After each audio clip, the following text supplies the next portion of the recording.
30 साल की एक शादीशुदा महिला मंदिर में पूजा पाठ करने के इरादे से इसी प्रवेश द्वार से सीढ़ियों के सहारे ऊपर जाती है और अचानक से 2 दिन के लिए वो लापता हो जाती है। फिर एकाएक उनकी बॉडी मिलती है जहां पर उनकी जो छाती की जितनी भी हड्डियां थी वो चकनाचूर हो चुकी थी। जो खोपड़ी वाला हिस्सा था मानो उसे तोड़ने की कोशिश की गई है। जो दिमाग वाला हिस्सा था वो बाहर आ चुका था।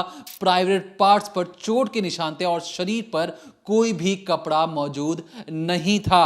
और ये इस क्राइम को अंजाम देने वाला कोई और नहीं बल्कि उसी मंदिर में बैठे 3 गध थे जो उस अक्षता मात्रे को घसीटते हैं और घसीटते हुए लेकर जाते हैं, कमरे के अंदर बंद कर देते हैं। और पूरी रात तीनों गिद्ध, जो तीनों पुजारी थे, वो बार बार अक्षता मात्रे के साथ रेप करते हैं और रेप करने के बाद उसे बंद कर कर वहां से वापस मंदिर में पूजा पाठ करने के इरादे से निकल जाते हैं। और किस कदर जो अक्षता मात्रे की लाश जंगल के बीचों बीच मिलती है और क्यों अक्षता मात्रे इन पुजारियों के पास पहुंची, वो भी अगर आप सुनेंगे तो आपके रोंगटे खड़े हो जाएंगे कि एक बेटी जब शादी करती है और शादी करने के बाद जब वो तंग हो जाती है, जब खुद उसके मायके वाले भी उसकी बात नहीं समझते हैं और ससुराल वाले जो कि उसका पराया घर था वो भी कुछ समझ नहीं रहे थे उसे, तब उसे लगता है कि एक मंदिर ही बचा है जहां पर उसकी भगवान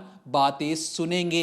लेकिन मंदिर के अंदर बैठे शैतानों ने उन्हें लगा कि यही सही मौका है, क्योंकि इस बेटी का ना आगे कोई है ना कोई पीछे है। अगर ये यहां पे मर भी जाती है तो कौन इसके बारे में पूछने आएगा। और शायद इसीलिए ये जो पुजारी अब अपनी स्क्रीन पर देख रहे हैं, जिन्हें पुलिस उनके गले से पकड़कर जबरदस्ती थाने के अंदर लेके जा रही है, इन पुजारियों को लगा कि यही सही मौका है। क्या है पर्दे के पीछे की और रोंगटे खड़े करने वाली एक ऐसी केस स्टडी जिसके बारे में आप सुनेंगे तो आपको भी लगेगा कि जो शादी करने के बाद उस जिंदगी किस तरीके से करवट बदलती है और क्यों एक महिला को लगा कि मैं जंगल में जाकर साधना करूंगी, पुजारियों से बातचीत करूंगी, सिद्ध पुरुषों से बात करूंगी तो मेरे मन को शांति मिलेगी। उसे क्या पता था कि वो जिस पुजारियों के पास गई है उन पुजारियों ने ही उसकी जिंदगी उजाड़कर उसे मौत के घाट उतार दिया। तो ये जो आप सबसे पहले अपनी स्क्रीन पर देख रहे हैं एक प्रवेश द्वार है जहाँ पर लिखा है गणेश गोला मंदिर। ये नवी मुंबई बेलापुर का एक मंदिर है। अगर आप इस पर गौर करेंगे तो जंगल के आसपास का इलाका है, जो काफ़ी आसपास खाई हैं, पेड़ पौधे हैं और बहुत ही डेंस एरिया है ये। और इस मंदिर तक पहुंचने के लिए बहुत सारी सीढ़ियां हैं जिसे श्रद्धालुओं को काफ़ी हद तक चढ़कर जाना पड़ता है। और इन्हीं सीढ़ियों को चढ़कर 6 जुलाई 2024 को सुबह सुबह अक्षता मात्रे भी मंदिर की तरफ गई थी। और वहाँ पर वो ये नहीं जानती थी कि जैसे ही वो वहाँ पहुँचेगी वहाँ पर उसकी मौत उसका इंतज़ार कर रही है। अक्षता मात्रे इस मंदिर में बैठकर अपने जीवन के बारे में सोच रही थी, दुखियारी थी, कुछ सोच रही थी कि तभी 3 लोग आते हैं। 3 लोग कैसे? जो भगवा पहनकर पुजारी के भेष में 3 लोग उसके पास पहुंचते हैं और उसे पीने के लिए कोई एक ऐसी चीज़ देते हैं और कहते हैं कि इसे पी लो, तुम्हारे दुख दर्द हम बांट लेंगे। अक्षता मात्रे भी ऊपर देखती है और दिखता है कि मंदिर के पुजारी हैं, साधु लोग हैं, उसकी मदद के लिए आए हैं। और जैसे वो सिप करती है, वो चाय दी गई थी और जैसे उसे वो पीती है, धीरे धीरे उसकी आंखों के सामने अंधेरा छाने लगता है। क्या हुआ था, कैसे हुआ था, वो भी आपको पूरा बताएंगे। और इसके बाद ये जो तीनों पुजारी थे ये देखते हैं कि इनका काम सफल हो गया है। जो ये गांजे वाली चाय लेकर आए थे उसको पीने के बाद जो अक्षता मात्रे है उस कहीं ना कहीं वो बेहोश हो गई है, उसकी बॉडी अब सेंसेस में नहीं है। और इसके बाद वो उसे खींच कर घसीट कर, ये जो आप प्रांगण देख रहे हैं, एक पेड़ आपको दिख रहा होगा बरगद का, इसके साथ एक ऑरेंज कलर का स्टेयर्स जा रहा है। यहाँ पे कुछ कमरे बने हुए हैं, इसी में से एक कमरे में घसीटते हुए तीनों पुजारी अक्षता मात्रे को लेकर जाते हैं, ताला लगा देते हैं और रात का इंतज़ार करते हैं।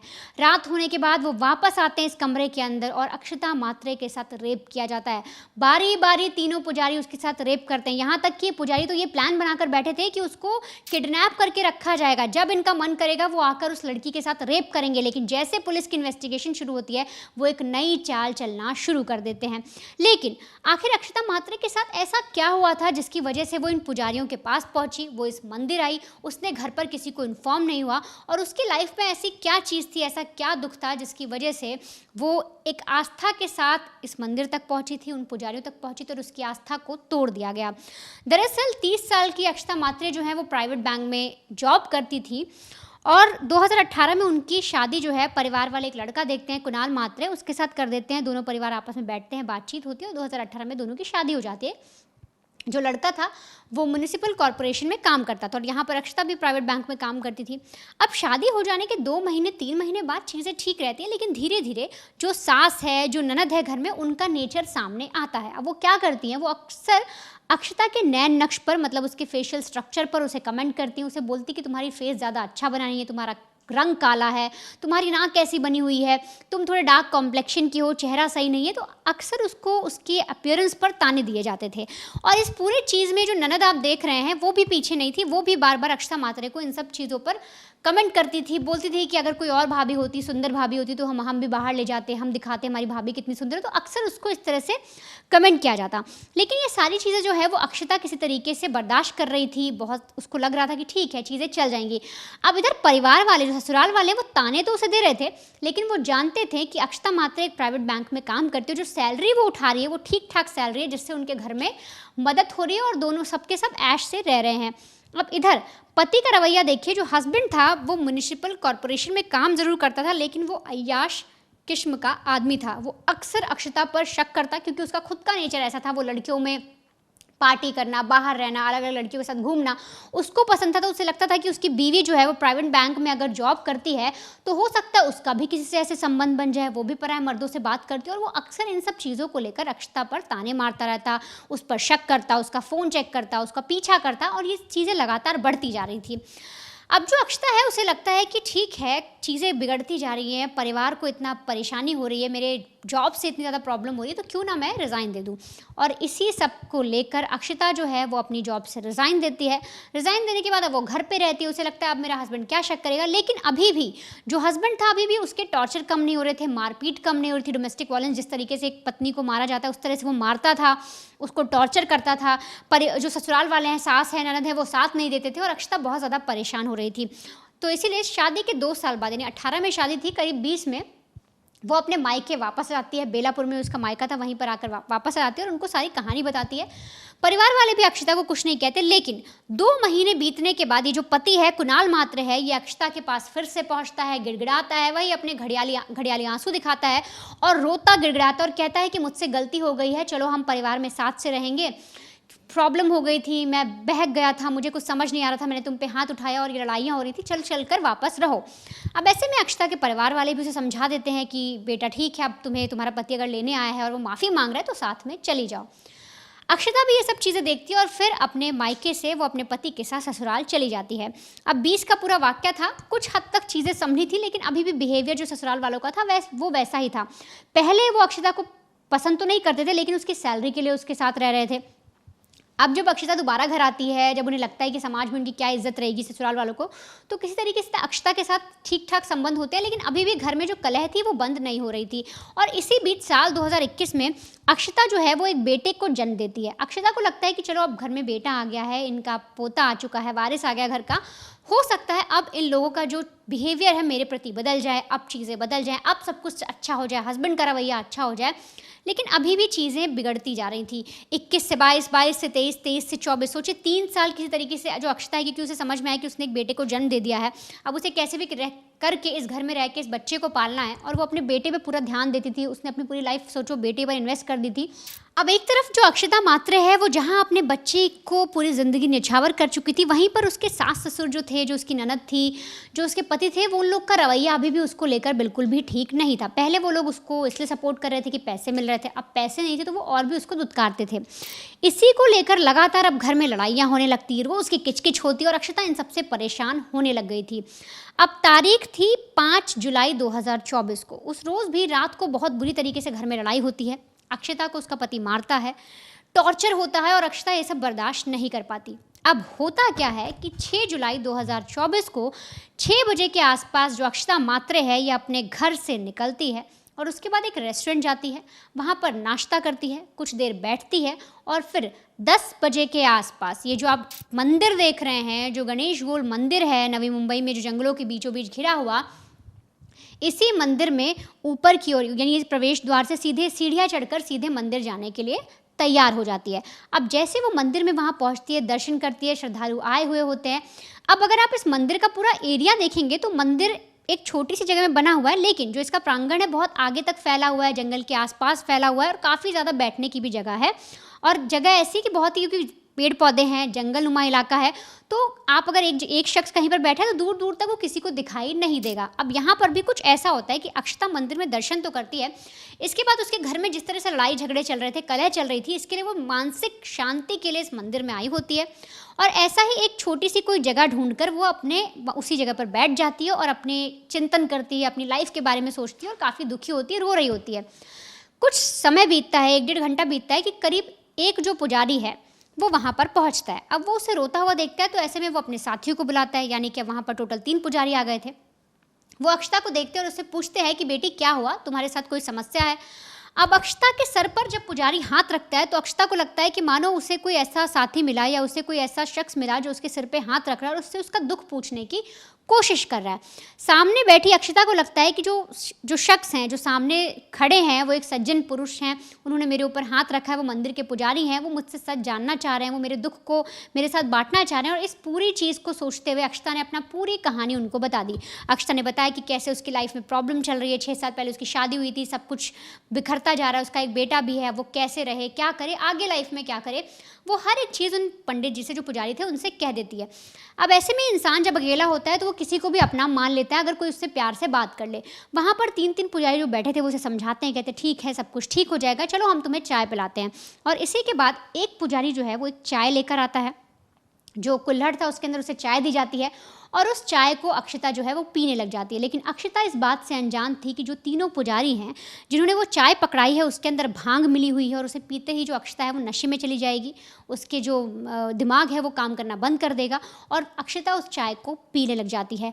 चाय पीने के बाद अक्षता जो है वो बेहोश हो जाती है और बेहोशी की हालत में ये जो 3 पुजारी हैं ये उसको खींचते हैं, उसका हाथ पकड़ते हैं, उसे घसीटते हुए मंदिर का जो एक कई सारे प्रांगण में जो कमरे बने थे उस एक कमरे में ले जाके उसे बंद करते हैं और बाहर से ताला लगा देते हैं। पुजारियों ने सोचा था कि इस वक्त मंदिर में भीड़ है, श्रद्धालु आए हुए हैं और कुछ भी करेंगे तो उससे जो है इनकी पोल खुल जाएगी और ये सीधे किसी की नज़र में आ सकते हैं।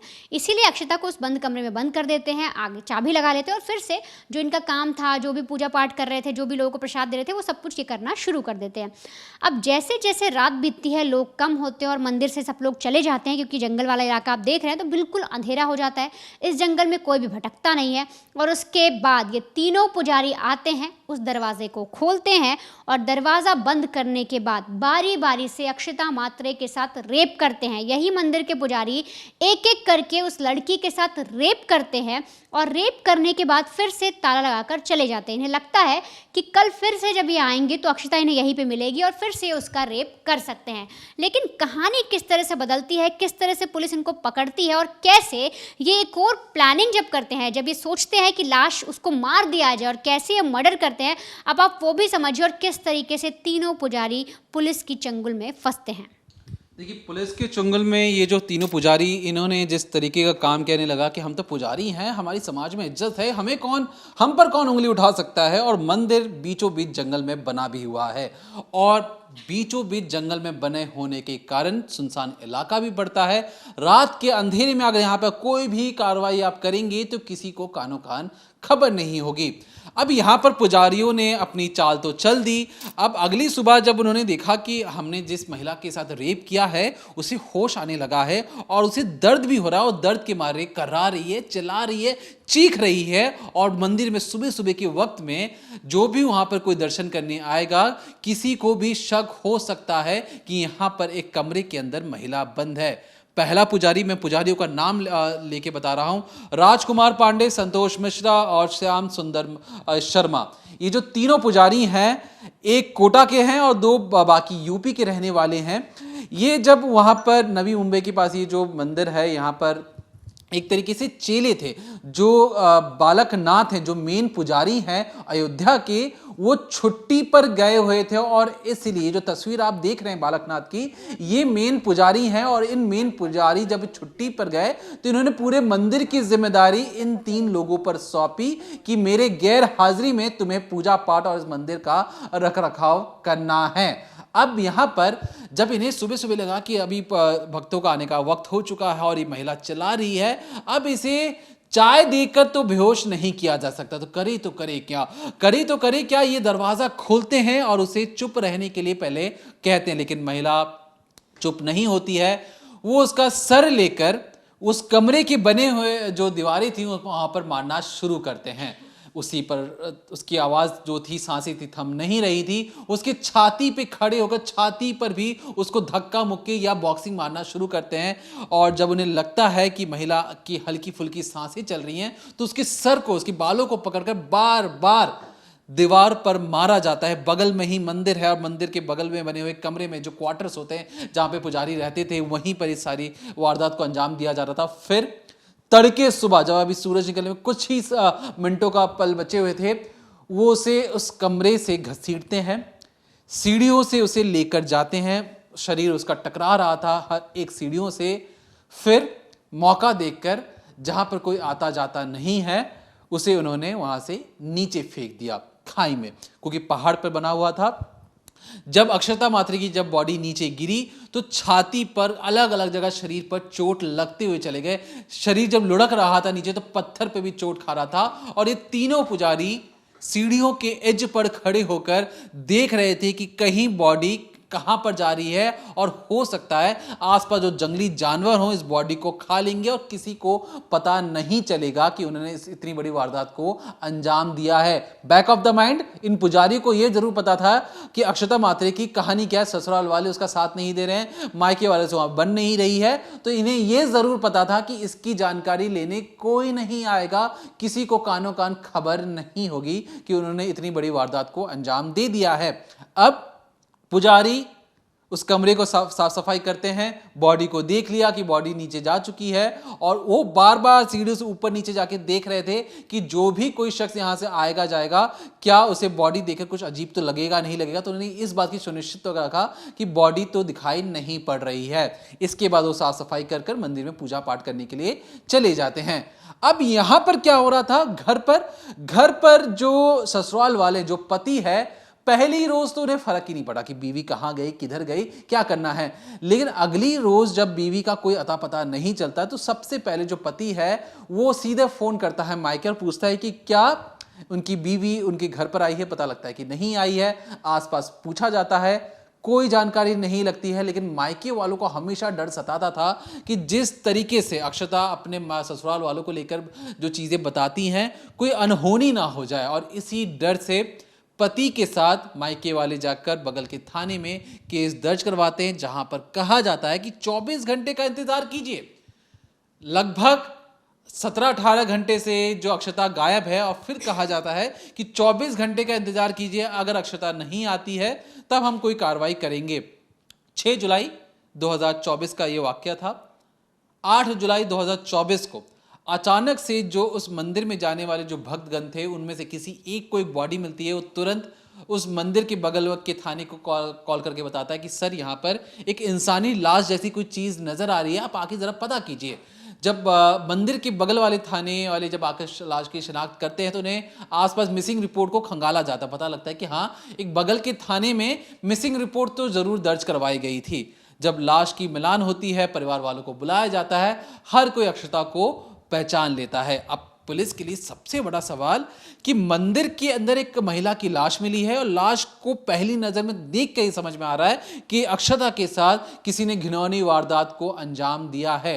अब यहां पर 8 जुलाई 2024 को मिलती है। 9 जुलाई 2024 को पोस्टमार्टम के लिए जैसे ही भेजा जाता है, पुलिस फोन के माध्यम से और अलग अलग सीसीटीवी के माध्यम से पता लगाने की कोशिश करती है कि जो अक्षता मात्रे है वो कहां पर गई है। याद रखिएगा, 6 जुलाई 2024, 5 जुलाई 2024 से ही गायब थी अक्षता। 6 जुलाई 2024 के बाद पहली बार लगभग 9 जुलाई 2024 को 72 घंटे बाद जब पुलिस इस चीज को लेकर फोन की लोकेशन को ट्रेस करना शुरू करती है। पहले दिन भी हो सकता था, लेकिन खैर 72 घंटे बाद जब फोन की लोकेशन को ट्रेस किया जाता है तो पता लगा था कि ये जो अक्षता है अपने मायके से निकली थी, और सुबह सुबह उसने किसी बगल के रेस्टोरेंट में नाश्ता किया। नाश्ते का जो रेस्टोरेंट में नाश्ता किया, वहाँ पे सीसीटीवी लगे से वहाँ से पता लग चुका था कि अक्षता यहाँ बैठ के उन्होंने नाश्ता किया, और 6 बजे के करीब वो निकल चुकी। फिर 10 बजे के आसपास वो मंदिर की सीढ़ियों से ऊपर जाती हुई नजर जरूर आ रही है। और जब पुलिस मंदिर की सीसीटीवी रिकॉर्डिंग के लिए पहुंची कि आप जरा पता लगाया जाए कि ये जो अक्षता है वो मंदिर से कितने बजे वापस आई, तो पता लगा कि किसी ने सीसीटीवी के तारों को काट दिया है और उसकी कोई भी रिकॉर्डिंग पुलिस के पास मौजूद नहीं है। अब यहां पर जब पुलिस को लगा कि मंदिर में जाने का फुटेज तो मिल रहा है, फोन लोकेशन आखिरी बार मंदिर में दिखाई दे रही है, लेकिन वापसी आने का ना फोन का ना कैमरे का कोई भी ऐसा सबूत नहीं मिल रहा है।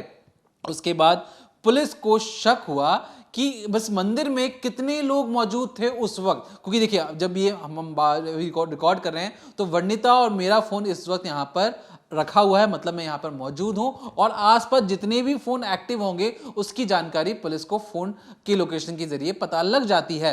मंदिर की जब लोकेशन को पता लगाया गया तो पता लगा कि पुजारियों की फोन की लोकेशन और अक्षता मात्रे की जो फोन की लोकेशन है वो लगातार मंदिर के अंदर ही दिखाई दे रही थी।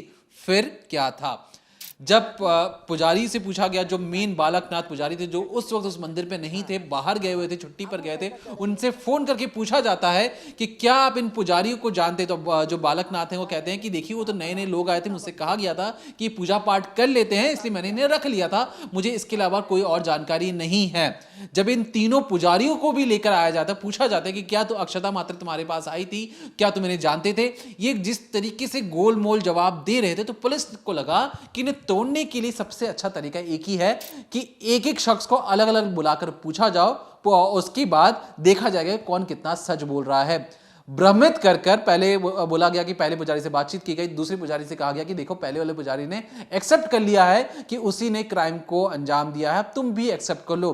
तो पुजारियों में को लगा कि किसी अपने आप को बचाने के लिए किसी पहले पुजारी ने या दूसरे पुजारी ने सरकारी गवाह बनना मुनासिब समझा और सच बता दिया है। और एक एक कर तीनों पुजारियों ने अपनी अपनी जो कहानी बताई उसे सुनकर पुलिस को भी डर लगने लगा। उन्हें लगा कि इस मंदिर में लोग पूजा पाठ करने के इरादे से आते हैं और यहां पर पुजारी कह रहे हैं कि हमने देखा कि उसका ना आगे ना कोई पीछे है और यही सही मौका है रेप करने का, और उनका मकसद ये था कि उसे कई दिनों तक किडनैप कर रखा जाए और इसकी जानकारी किसी को नहीं लगेगी और बार बार उसके साथ रेप किया जाए। जब उन्हें लगा कि इसे होश आ चुका है, उसे दर्द हो रहा है, तब उन्हें लगा कि इस दर्द को अब छुपाया नहीं जा सकता, उसकी चीखों को बंद नहीं किया जा सकता और इसलिए उसे मौत के घाट उतारा गया। जब बालकनाथ और जितने भी बड़े बड़े लोग थे, जब हम इस वीडियो का भी रिकॉर्ड भी कर रहे हैं, अभी भी 2024 का ये मामला था, अभी भी फांसी की सजा की मांग की गई, लोगों ने विरोध प्रदर्शन किया, लेकिन आज भी 2026 में भी हो चुके हैं, अब तक इस पूरे मामले में कोई ठोस कार्रवाई नहीं हुई है। उस वक्त जो फडणवीस थे, जितने भी जो महिला आयोग के जो बड़े बड़े लोग थे उस जगह गए और सबको आश्वासन दिया कि तुरंत ठोस कार्रवाई जरूर होगी, फास्ट ट्रैक में ले जाने की बात हुई, लेकिन आज भी ये पूरा मामला कोर्ट के अंदर बंद है और जितने भी जो तीनों जो पुजारी हैं ये आज भी सलाखों के अंदर बंद हैं। लेकिन उस अक्षता मात्रे को इंसाफ मिलने में अभी भी बहुत लंबा समय लगने वाला है। तो फिलहाल के लिए हमें लगा कि इस केस स्टडी के जरिए आपको ये बताना चाहा हमने कि एक जो महिला जो अपने परिवार से दर्द में अपनी बातें नहीं कह पा रही है, ससुराल में जो उसकी पति भी उसको कह रहा है कि बैंक की नौकरी छोड़ दो क्योंकि मुझे लगता है कि तुम्हारा अफेयर होगा बैंक में, सास ये कहती कि तुम खूबसूरत नहीं हो और खूबसूरत होती तो मेरे बेटे को एक तरीके से सुंदर बहू मिलती। हर जगह से ताने से तंग आकर उसे लगा कि मैं मंदिर के चौखट पर जाकर शांति को अपनाऊंगी। और उस मंदिर के चौखट पर बैठे थे तीन शैतान जिन्होंने एक तरीके से संत का भेष धारण किया हुआ था, लेकिन वो अंदर से भेड़िए थे, शैतान थे और इंतजार कर रहे थे कि कब उनके पास कुछ इसी तरीके से दर्द में लिपटी हुई एक महिला आएगी और उसका वो फायदा उठा सकेंगे। तो ऐसे में हम तमाम महिलाओं से, तमाम बेटियों से ये दरख्वास्त करते हैं कि सोच समझकर कोई भी जगह पर आप जाएं। आप इस पूरी दुनिया में कोई भी जगह सेफ नहीं है। ससुराल में कोई बात नहीं सुन रहा, मायके में नहीं सुन रहा, भगवान के घर पर आप गए वहां पर भी एक तरीके से भेड़िए बैठे हैं जो आपको नोचने का इंतजार कर रहे हैं। इसलिए आपको अपनी सावधानी खुद करनी, खुद ही सावधान रहना है, सजग रहना है और किसी भी पर यूं ही भरोसा नहीं कर लेना है। फिलहाल अक्षता मात्रे हमारे बीच नहीं है, जो तीनों पुजारी सलाखों के पीछे हैं। कानूनी प्रक्रिया चालू है, लेकिन अब तक कोई ठोस कार्रवाई नहीं हुई है। और इस डिकोडिंग क्राइम के माध्यम से हमें लगा कि आप तक इस खबर को पहुंचाना जरूरी है, जरा पता भी तो लगे कि ये भारत के किस किस कोने में कौन कौन सी चीजें चल रही हैं, और उससे अवगत करवाना, उस केस स्टडी पर एक तरीके से रोशनी देने का काम हमने एक छोटी सी कोशिश की इस डिकोडिंग क्राइम के माध्यम से। और तब तक देखते रहिए Monday to Friday recording crime, Monday to Friday शाम 7:30 बजे, ओनली ऑन क्राइम तक।